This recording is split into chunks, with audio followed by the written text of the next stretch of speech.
Alors, comme vous le savez bien sûr, les souris, ça mange du fromage. Et donc, je vous propose de faire comme but à notre jeu que notre souris mange un maximum de fromage. Pour cela, il nous faut un deuxième lutin qui va représenter le fromage. Alors, pour ajouter un lutin, normalement c'est très simple, on clique ici sur l'icône choisir un sprite, un lutin, c'est la même chose, c'est la même signification. Je clique et il apparaît une bibliothèque de lutins possibles, alors parmi lesquels donc des lutins qui représentent des lettres, des modes, des sports, la nourriture, et malheureusement je vois que dans les lutins définis dans Scratch, il n'y en a aucun qui représente du fromage. Je vais donc devoir aller chercher ce fromage ailleurs. Pour cela, je vous propose par exemple d'aller chercher dans la bibliothèque disponible sur Internet qui s'appelle openclipart.org. openclipart.org. Là, je vais demander du fromage. Alors, comme le site est en anglais, je vais demander du cheese. Et voici par exemple un fromage qui me satisfait, voilà, très bien. Je vais télécharger l'image du fromage, je n'ai pas besoin d'une grande image, donc il me propose big image, non, medium, non, small image is fine. Voilà, j'enregistre, et donc le document portera un nom un peu bizarre, 1.5.1.5.2, etc., mais je l'enregistre donc dans mes documents dans le répertoire téléchargement. Voilà, j'ai fini, je peux fermer cet onglet et revenir au lutin. Et cette fois-ci, je vais prendre plutôt l'icône importer un sprite. Importer puisqu'il vient d'une autre bibliothèque. C'est parti. Importer un sprite, voilà, c'est bien celui-là qui se trouve dans mes téléchargements et je l'ouvre. Oh, malheureusement, ce fromage est bien grand pour la souris. Alors, est-ce qu'on peut diminuer sa taille? Ah bah oui, c'est très facile, puisque on a ici la taille en pourcent. Alors actuellement, c'est 100% pour ce fromage. C'est bien le fromage qui est actuellement actif. Alors, imaginons que je mette, par exemple, non pas 100%, mais 25%. Voilà, le fromage qui a une taille un peu plus correcte pour notre souris. Voilà, nous avons maintenant le fromage et la souris. Remarquez que la zone des scripts est maintenant vide. Avons-nous tout perdu? Non, on n'a rien perdu, simplement nous sommes maintenant sur le lutin fromage. D'ailleurs, je vous propose de le renommer plutôt que 1.5, 1.5.2, etc. Je vous propose de l'appeler fromage. Voilà. Alors, nous sommes donc maintenant sur le lutin fromage et non pas sur le lutin souris. Si je sélectionne le lutin souris, ah ben revoilà le programme. Le lutin fromage, nous n'avons encore rien prévu. Qu'allons-nous prévoir?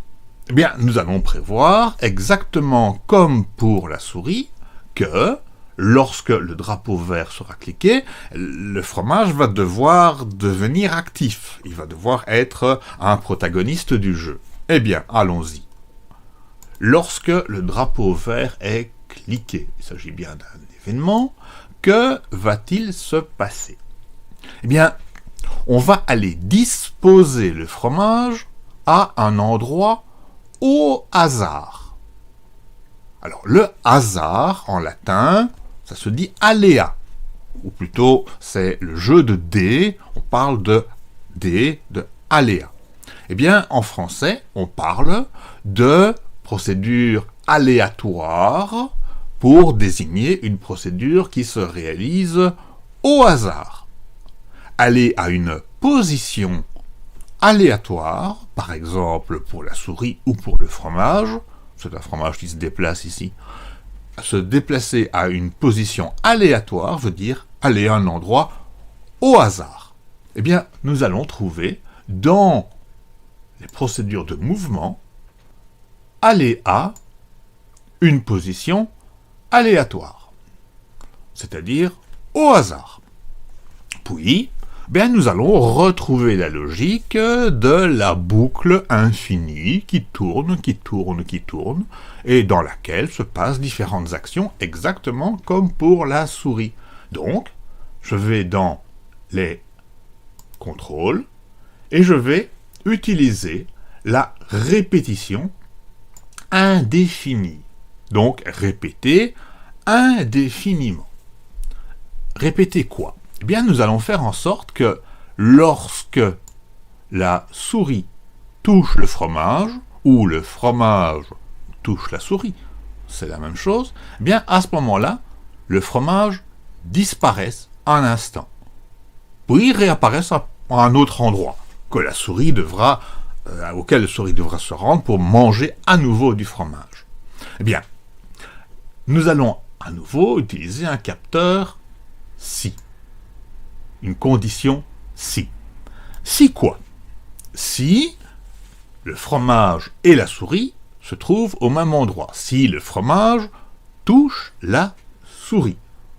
Alors pour cela, capteur, si le fromage touche la souris. Attention, je vais le mettre en place, mais ce n'est pas encore correct. Ce n'est pas touche le pointeur de souris, mais c'est touche le sprite, le lutin souris, qui n'a rien à voir bien sûr avec la souris que je promène là actuellement sur l'écran. Eh bien, que se passe-t-il si le lutin fromage touche le lutin souris? Eh bien, on va donc à ce moment-là cacher un instant le fromage. Pour cacher le fromage, on va se rendre dans les blocs apparence. Et je vais chercher le bloc caché. Voilà. Et j'ai ainsi le début de ma procédure pour le fromage. Donc, je l'envoie à une position aléatoire, je répète indéfiniment, si la souris touche le fromage, ou le fromage touche la souris, je cache le fromage. Ces instructions-ci concernent bien le fromage. On essaye ? C'est parti. Alors, le fromage s'est mis effectivement à une position au hasard, et voilà, il a touché, il a disparu. Il a disparu, mais le jeu est fini.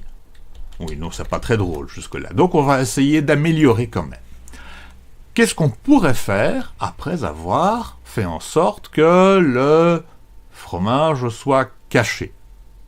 On va un petit peu attendre, on ne va pas remettre tout de suite un fromage. Donc pour cela, eh bien, je vais peut-être aller dans les contrôles et chercher le attendre une seconde. Voilà. Puis, je vais remettre le fromage. Où ça? Un endroit au hasard. Donc, je vais à nouveau aller à quelle position? Aller à une position aléatoire après avoir attendu une seconde. Puis, je vais... Attention, là, pour l'instant, le fromage est caché. Pendant une seconde, il est caché. Il est toujours caché et il se trouve à un endroit où je ne sais pas. C'est au hasard. C'est choisi au hasard. Et maintenant, que vais-je faire? Bien sûr, je vais montrer le fromage. Voilà. Alors, on réessaye cette procédure. C'est parti. Donc, je clique le drapeau vert. La souris se met en mouvement. Ah, il n'y a pas de fromage. Pourquoi n'y a-t-il pas de fromage? Bien parce que j'ai déjà joué une partie et qu'à la fin de la partie précédente, j'avais demandé de cacher le fromage puisque la souris avait attrapé le fromage. Donc, retournons à notre programme. Qu'est-ce qui manque? Qu'est-ce qui manque au début du programme pour éviter que lorsque la souris a déjà mangé le fromage à l'épisode précédent, il faut que le fromage soit à nouveau visible. Donc, tout en haut de ma procédure concernant le fromage, je vais ajouter qu'il faut d'abord montrer le fromage qui était caché suite à la partie précédente que je viens de jouer. Et puis je remonte les autres blocs, voilà, Et cette fois-ci, ça va-t-il fonctionner? C'est parti. Le fromage est apparu, je vais le chercher. Et voilà. Et puis, une seconde après, un nouveau fromage est apparu. Et puis encore un nouveau fromage. Et puis encore un fromage. Et ainsi de suite, je peux enfin jouer au jeu. La souris mange régulièrement des fromages. Voilà, je vous propose de rester à ce point-là de la conception du jeu pour l'instant, et nous nous retrouvons dans quelques instants lorsque vous aurez également établi cette formule-là du jeu. À tout à l'heure.